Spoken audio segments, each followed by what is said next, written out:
Hello students, आज हम simple harmonic motion के एक प्रॉब्लम डिस्कस करेंगे जिसके अंदर कुछ स्प्रिंग्स को हमने पुलिस के साथ अटैच किया हुआ है एंड यहाँ पर मासलेस स्ट्रिंग है और पुलिस हमारे पास आइडियल है और पुलिस मासलेस हैं और ये पुलिस रोटेट नहीं कर रही हैं और जो मास हमारे पास इस कॉन्फ़िगरेशन में अटैच्ड है, अगर ये अपनी पोजीशन से रिलीज किया जाता है और हम इसको स्लाइटली अपनी पोजीशन से डिस्प्लेस करके रिलीज करते हैं, देन ये ऑसिलेट करना स्टार्ट कर देता है और हमें इस मास की ऑसिलेशन का टाइम पीरियड कैलकुलेट करना है। ये मेरे पास एक अरेंजमेंट है जिसमें चार springs, idol springs K1, K2, K3 और K4 इनका स्प्रिंग कांस्टेंट्स है, इनको अटैच किया गया। इन पूरे अरेंजमेंट को दो रिजिड सपोर्ट्स के बीच में हमने प्लेस किया हुआ है। इस क्वेश्चन को करने के लिए हम एक मेथड यूज करेंगे, the method of the virtual work done. बहुत इफेक्टिव मेथड है। क्वेश्चन का आंसर एक्यूरेटली आप यहाँ पर निकाल सकते हो। सो हम यहाँ पर सबसे पहले क्या करेंगे, इस पूरे अरेंजमेंट के अंदर जहाँ जहाँ पर भी मेरे पास स्ट्रिंग्स हैं और जहाँ जहाँ पर भी स्प्रिंग रिलेटेड मेरे पास यहाँ पर अरेंजमेंट है, वहाँ पर हम टेंशन टी को मेंशन करना स्टार्ट करेंगे। एक बात ध्यान रखना, ये सारी चीज़ हम न्यूटन्स लॉज ऑफ मोशन में ऑलरेडी पढ़ चुके हैं। तो मेरे पास यहाँ पर मैं कहीं से भी स्टार्ट कर सकता हूँ, ऐसा नहीं है कि मैं इसको स्पेसिफिक एक जगह से स्टार्ट करूँ कि मास से ही मुझे टेंशन बनानी, मैं कहीं से भी बना सकता हूँ। बट वो टेंशन जो मैं यहाँ पर एज्यूम करूँगा, तो उस टेंशन की वजह से अदर टेंशन जो आएंगी, जो मैं कैलकुलेट करूँगा, वो करेक्टली कैलकुलेटेड होनी चाहिए। तो ये मास m है। मास m से अगर मैं यहाँ पर चलता हूँ तो जहाँ जहाँ पर भी ये स्ट्रिंग कॉन्टिन्यूसली इस मास के साथ अटैच्ड है, सब पे टेंशन मेरे पास यहाँ पर T लिख दी जाएगी। यानी कि मास m के साथ टेंशन T है, तो ये पूरी की पूरी रस्सी जो हमारे इस अरेंजमेंट में ट्रेवल कर रही है, सब जगह पे भी टेंशन क्या आ जाएगी, हमारे पास यहाँ पर T आ जाएगी। अब अगर हम K4 स्प्रिंग को देखें, मैं यहाँ पर K4 स्प्रिंग बोल रहा हूँ, K4 स्प्रिंग कांस्टेंट है पर मैं यहाँ पर K4 स्प्रिंग बोलूँगा, तो हमारे पास नीचे दो टेंशन्स है T और T, तो ऊपर 2T। सिमिलरली ये K2 स्प्रिंग के पास भी टेंशन आ जाएगी 2T, K1 पे भी 2T। ये कैसे आ रही है, क्योंकि यहाँ पर दो स्ट्रिंग्स अटैच्ड है, तो दो स्ट्रिंग्स अटैच है तो tension T and T is equal to 2T। मतलब यहाँ पर जितनी टेंशन पुली पे अपवर्ड लग रही है उतनी डाउनवर्ड लग रही है, क्योंकि हमारी पुली यहाँ पर आपके पास इरोटेटेबल है। हमारे लिए यहाँ पर सिमिलरली ये मेरे पास K3 जो स्प्रिंग है, इसके साथ भी टेंशन कितनी है, डेवलप हो जाएगी 2T, क्योंकि ये भी T है और ये भी T है। नाउ इस क्वेश्चन को करने का शॉर्टकट क्या है, तो shortcut is summation of Ti का whole square divided by 2Ki, जहां पर I is going from 1 to n। Basically left hand side की ये टर्म हमारे पास इन सभी स्प्रिंग के अंदर डेवलप होने वाली टेंशन का स्क्वायर डिवाइडेड बाय 2 टाइम्स, उस स्प्रिंग की मेरे पास यहाँ पर स्प्रिंग कांस्टेंट है। बहुत सिंपल सी चीज़ है, बहुत ही सिंपल सी चीज़ है कि हमारे पास यहाँ पर अगर चार स्प्रिंग लगी हुई है तो लेफ्ट हैंड साइड में हमारे पास कितनी टर्म्स बनेंगी, तो हमारे पास लेफ्ट हैंड साइड पे यहाँ पर चार टर्म्स बनेंगी। और इस टर्म के बाद हमारे पास this is equal to tension which is in the string attach to the mass of mkg। यानी इस मास के साथ मेरे पास कितनी टेंशन डेवलप हो रही है, T। अगर मैंने यहाँ पे टेंशन T एज्यूम कर ली है, तो टेंशन एसोसिएटेड विद मास का whole square divided by 2 K effective.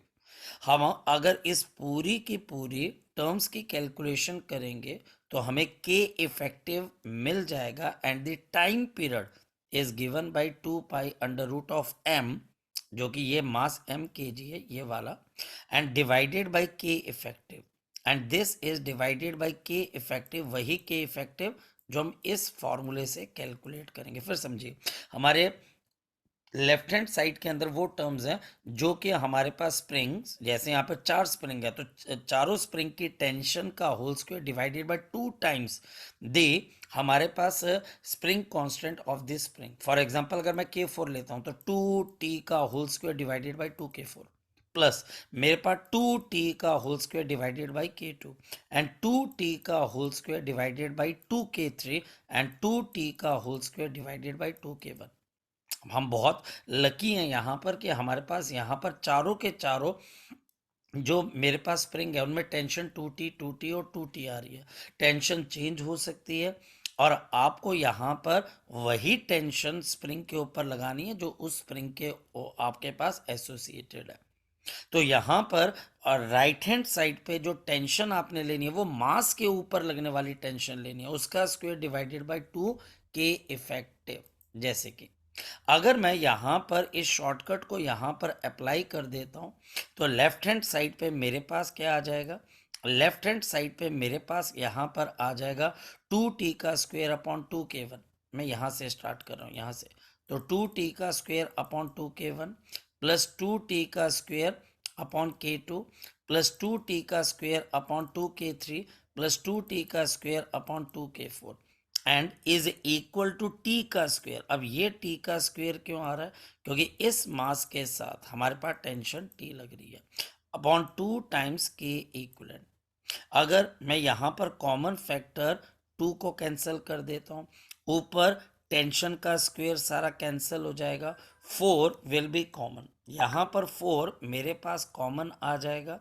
इस पूरे को जब हम कैलकुलेट करेंगे तो मेरे पास यहाँ पर के इक्वलेंट आ जाएगा and the time period is 2 pi under root of m divided by K equivalent. और इसको सॉल्व करके हमारे पास, इसको सॉल्व करके आपके पास क्या आ जाएगा, क्वेश्चन का आंसर आ जाएगा। तो this is 2 pi 4 pi 4m and bracket 1 upon K1 plus 1 upon K2 plus 1 upon K3 plus 1 upon K4 time period. Now हमारे लिए यहाँ पर नेक्स्ट क्वेश्चन है, in the arrangement shown the pulley is massless the angular frequency. अब ये time period नहीं पूछ रहा है, फ्रीक्वेंसी। तो फ्रीक्वेंसी का फॉर्मूला टाइम पीरियड का इनवर्स होता है for the system of the small vertical oscillation will be. अब देखो यहाँ पर मेरे पास मास के साथ एक स्प्रिंग लगा दी, ये मेरे पास K1 and this is K2।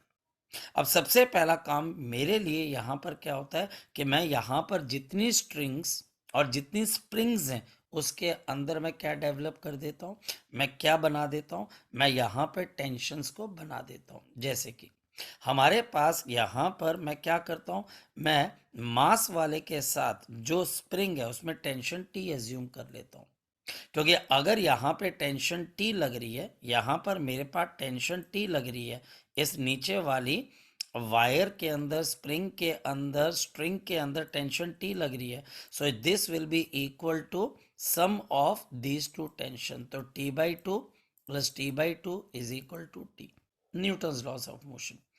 अगर मैं यहाँ पर टेंशन को एक बार लिख देता हूँ तो नेक्स्ट स्टेप क्या है, लेफ्ट हैंड साइड टी का स्क्वायर 2K, टी का स्क्वायर डिवाइडेड बाय 2K3। अब जो K3 वाली स्प्रिंग है इस पर टेंशन कितनी है, टी, तो टी स्क्वायर अपॉन 2K3। अब आ जाते हैं हम यहाँ पर K1 पे, टेंशन कितनी है, T/2, तो T/2 का होल स्क्वायर, तो टी स्क्वायर अपॉन 4। ये 4 क्यों आ रहा है, क्योंकि T/2 का होल स्क्वायर करना है and divide by 2K1 plus of T/2 का whole square upon 2K2 and this is equal to right hand side T का स्क्वायर। अब ये टी का स्क्वायर क्यों ले रहे हैं, क्योंकि मास m के साथ मैंने कितनी टेंशन कैलकुलेट की है, टी। जो मेरे पास मास m के साथ वाली स्प्रिंग है, स्ट्रिंग है, वायर है, उसके अंदर जितनी टेंशन हम एज्यूम कर रहे हैं या जितनी टेंशन आ रही है वो हमारे पास राइट हैंड साइड पे आएगी। तो टी का स्क्वायर अपॉन 2K इक्वलेंट, यहाँ पे 2 का फैक्टर कॉमन है, टी स्क्वायर कॉमन है, हमारे पास 1/K3 plus 1/4K1 plus 1/4K2 is equal to 1/K equivalent. और यहाँ पर हम अगर इस इक्वेशन को सॉल्व कर देते हैं, अब वीडियो पॉज करके इसको सॉल्व करके देखना, तो हमारे पास के इक्विवेलेंट की वैल्यू इतने के बराबर आ जाती है, 4k1 k2 k3, 4k1 k2 plus k2 k3 k2 plus k3 k1। और अब मुझे फ्रीक्वेंसी, एंगुलर फ्रीक्वेंसी निकालनी है, तो अंडर रूट ऑफ के इक्विवेलेंट अपॉन एम, ये टाइम पीरियड का इन्वर्स होता है। तो यहाँ पर हम के इक्विवेलेंट की वैल्यू डालेंगे और मेरे पास यहाँ पर ओमेगा की वैल्यू आ जाएगी। और हमारे पास ये ओमेगा की अगर वैल्यू आ रही है तो यहाँ पर हम अप्रोप्रिएटली देख सकते हैं कि कौन सी ऑप्शन यहाँ पर इसके साथ मैच कर जाएगी। तो हमारे लिए न्यूमरेटर में क्या आ रहा है, 4k1 k2 k3 and divided bye हमारे पास यहाँ पर क्या आ रहा है, 4k1 k2 k2 k3 and k3 k1, 4k1 k2 k3 k2 plus of k3 k1। तो अगर हम ध्यान से देखें तो हमारे पास ये ऑप्शन कौन सी बन जाती है, third. So third will be the correct option. तो सी, इस तरह की प्रॉब्लम जो आपको अलग अलग जगहों पर अलग अलग बुक्स के ऊपर नजर आएंगे, वो हमारे लिए करना बहुत इजी है। तो इस प्रॉब्लम को आप वर्क पावर एनर्जी तक एक्सटेंड कर सकते हो, वहां पर भी आप सेम कॉन्सेप्ट लगा सकते हो के इक्विवेलेंट निकालने का, और न्यूटन्स लॉज ऑफ मोशन तक भी लेके आ सकते हो। तो अब आप इस क्वेश्चन को दोबारा से देखना, इन दोनों क्वेश्चंस को, और अगर कोई डाउट हो तो वो मुझसे ज़रूर पूछ लेना।